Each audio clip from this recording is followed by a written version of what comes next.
Pernah kepikiran nggak sih gimana sebuah ide berlian di ruang rapat para bos bisa sampai jadi kenyataan di tangan kurir di jalanan atau bahkan sampai ke aplikasi di handphone kita? Nah, itulah yang akan kita bedah bareng hari ini. Kita akan melihat seni menyambungkan visi raksasa dengan aksi-aksi kecil sehari-hari yang ternyata sangat menentukan. Yuk kita mulai. Kalau kita lihat berita soal merger Goto atau gimana Netflix tiba-tiba ada di seluruh dunia, mungkin kita mikir, wah hebat banget ya. Tapi ini bukan soal keberuntungan atau kebetulan semata loh. Di balik setiap langkah besar itu ada cetak biru, ada sebuah rencana yang sudah dipikirkan matang-matang. Inilah rahasia mereka yang sebenarnya. Oke, biar gampang, perjalanan kita hari ini akan dibagi jadi 5 bagian. Pertama, kita mulai dari dasarnya banget. Apa sih sebetulnya perencanaan itu? Terus kita akan bedah gimana peta besar perusahaan nyambung sama langkah harian karyawannya. Lalu, yang nggak kalah penting, gimana cara ngukurnya? Kita akan kenalan sama 2 alat keren. Setelah itu, kita masuk ke bagian paling seru, seni mengambil keputusan. Dan terakhir, kita akan satukan semuanya. Kita masuk bagian pertama, fondasi. Kenapa ini penting? Karena tanpa fondasi ini, perusahaan itu ibarat kapal di tengah laut tanpa kemudi dan tanpa tujuan. Cuma bisa terombang-ambing ikut arus pasar. Perencanaan inilah yang jadi jangkar sekaligus kemudinya. Kita kan sering banget ya dengar kata perencanaan atau planning. Tapi apa sih artinya dalam konteks bisnis? Apa cuma sekedar bikin to-do list panjang? Atau ada sesuatu yang lebih mendasar di baliknya? Yuk kita cari tahu. Intinya, perencanaan itu berdiri di atas 4 pilar. 1. Menetapkan tujuan. Ini kayak kita nentuin puncak gunung mana yang mau kita daki. 2. Menentukan strategi. Ini kompasnya, penunjuk arah biar nggak tersesat. 3. Menyusun program dan langkah kerja. Ini adalah rute detail di peta. Dan 4. Menetapkan indikator keberhasilan, biar kita tahu udah sampai mana.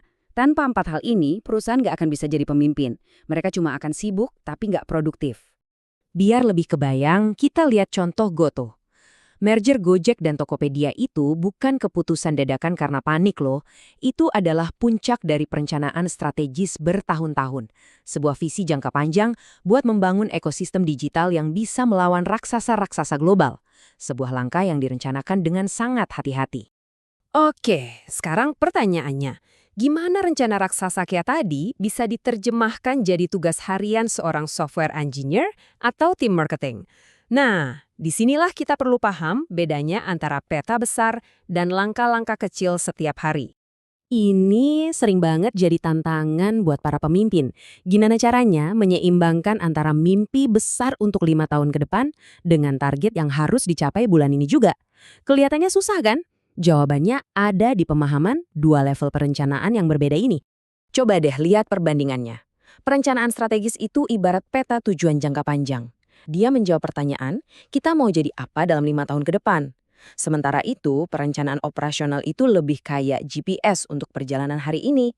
Detail banget, teknis, dan menjawab pertanyaan, oke, untuk mencapai tujuan itu apa yang harus kita kerjakan minggu ini? Anggarannya berapa? Keduanya harus nyambung. Contoh paling gampang itu Pertamina. Visi strategis mereka adalah transisi ke energi terbarukan. Itu peta besarnya. Tapi kalau cuma jadi slogan di laporan tahunan kan percuma. Nah, langkah operasionalnya itu yang bikin visi itu jadi nyata. Mereka bangun SPBU hijau, mereka kembangkan proyek panas bumi. Strategi tanpa operasi itu cuma mimpi.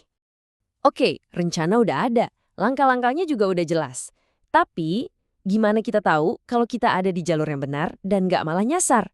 Disinilah kita butuh semacam dashboard di mobil kita. Bukan cuma peta. Mari kita lihat 2 alat ukur yang paling sering dipakai di dunia bisnis. Selama ini, rapor perusahaan itu cuma 1, laporan laba rugi. Untung atau buntung.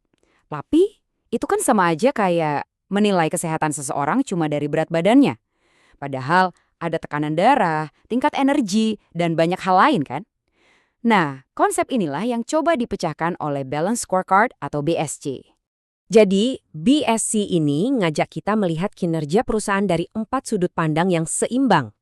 Tentu yang pertama ada keuangan. Apakah investor kita happy? Tapi itu nggak cukup. Ada juga sudut pandang pelanggan. Apakah mereka puas dan mau balik lagi? Lalu proses internal. Apakah cara kerja kita udah efisien dan berkualitas? Dan yang terakhir, yang paling penting buat masa depan, pembelajaran dan pertumbuhan.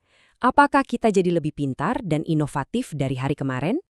Bank Mandiri itu contoh yang pas banget. Tentu mereka ngejar laba, itu dari sisi keuangan. Tapi di saat yang sama, mereka habis-habisan mengembangkan aplikasi Livin untuk memuaskan nasabah. Itu dari sisi pelanggan. Dan mereka juga punya Mandiri University untuk mengembangkan talenta internal, nah itu dari sisi pembelajaran. Semuanya seimbang. Punya tujuan besar itu satu hal.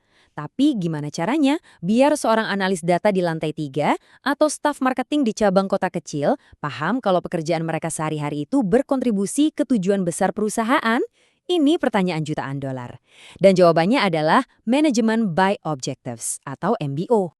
MBO ini idenya simpel tapi jenius. Ciptakan efek air terjun. Lihat contoh Shopee ini deh. Tujuan strategis di puncak gunung, tingkatkan transaksi UMKM lokal. Oke, tujuan ini dialirkan ke bawah. Tim marketing dapat target, rekrut 10.000 UMKM baru. Tim logistik dapat target, percepat pengiriman. Tim teknologi dapat target, bikin fitur Shopee lokal. Jadi setiap orang, setiap tim tahu persis kontribusi mereka apa. Jelas banget kan? Kita sudah merencanakan, kita juga sudah punya cara mengukurnya. Sekarang, kita sampai pada momen yang paling menentukan. Memilih. Inilah seni mengambil keputusan.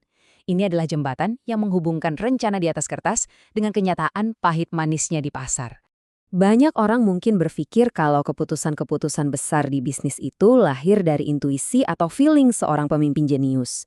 Ya, kadang-kadang itu benar. Tapi untuk bisa konsisten mengambil keputusan yang baik, ternyata ada prosesnya. Ada sebuah kerangka berpikir yang bisa kita ikuti. Prosesnya kelihatannya sederhana ya, ada 6 langkah. Tapi, kuncinya justru ada di langkah pertama, mengidentifikasi masalah yang sebenarnya. Sering banget kita sibuk mengobati gejala, bukan penyakit utamanya. Kalau langkah pertama ini sudah benar, langkah-langkah berikutnya akan jauh lebih mudah. Dan jangan lupa langkah terakhir, setelah keputusan diambil, dievaluasi lagi hasilnya untuk jadi pelajaran. Coba kita ingat lagi awal-awal pandemi. Bisnis transportasi Grab anjlok parah. Itu adalah krisis yang bisa bikin mereka bangkrut. Tapi mereka nggak panik. Mereka pakai proses yang terstruktur, identifikasi masalah, orang nggak bepergian, cari alternatif, dan akhirnya mereka mengambil keputusan besar untuk fokus habis-habisan ke GrabFood dan GrabMart. Keputusan itu bukan cuma menyelamatkan mereka, tapi justru bikin mereka lebih besar lagi. Akhirnya, kita sampai di bagian terakhir. Disinilah semua potongan puzzle yang sudah kita bahas dari tadi akan menyatu. Inilah momen ajaib di mana sebuah rencana yang bagus bertemu dengan sebuah aksi yang berani. Gampangnya begini deh, perencanaan itu ngasih kita kompas. Dia nunjukin kemana arah tujuan kita. Sementara itu, pengambilan keputusan adalah momen ketika kita ada di persimpangan jalan dan kita harus memilih mau belok kiri atau kanan untuk sampai ke tujuan itu. Keduanya nggak bisa dipisahkan. Netflix punya rencana strategis untuk mendominasi dunia. Itu kompasnya. Tapi keputusan untuk bikin konten lokal kayak Squid Game di Korea atau Gadis Kretek di Indonesia, nah itu adalah pilihan jalan yang super cerdas di sebuah persimpangan. Jadi, ayo kita rangkum cepat pelajaran dari para raksasa ini. Dari Goto, kita belajar kalau perencanaan itu bahan bakar untuk langkah berani. Dari Pertamina, strategi butuh langkah nyata, bukan cuma wacana. Bank Mandiri ngajarin kita kalau sukses itu harus dilihat dari banyak sisi. Shopee nunjukin gimana cara bikin semua orang bergerak bareng. Grab membuktikan kalau di tengah krisis, proses yang tenang bisa menghasilkan keputusan hebat. Dan Netflix, mereka adalah ahlinya menggabungkan rencana global dengan sentuhan lokal yang cerdas. Nah, setelah kita mengintip cara kerja perusahaan-perusahaan hebat ini, pertanyaannya sekarang kembali ke diri kita masing-masing. Entah itu untuk bisnis, karir, atau bahkan sekedar proyek pribadi. Dari semua yang kita bahas, apa sih satu langkah perencanaan paling kecil, paling sederhana yang bisa Anda ambil hari ini juga untuk membuat Anda satu langkah lebih dekat ke tujuan besar Anda? Coba dipikirkan. Terima kasih sudah menyimak.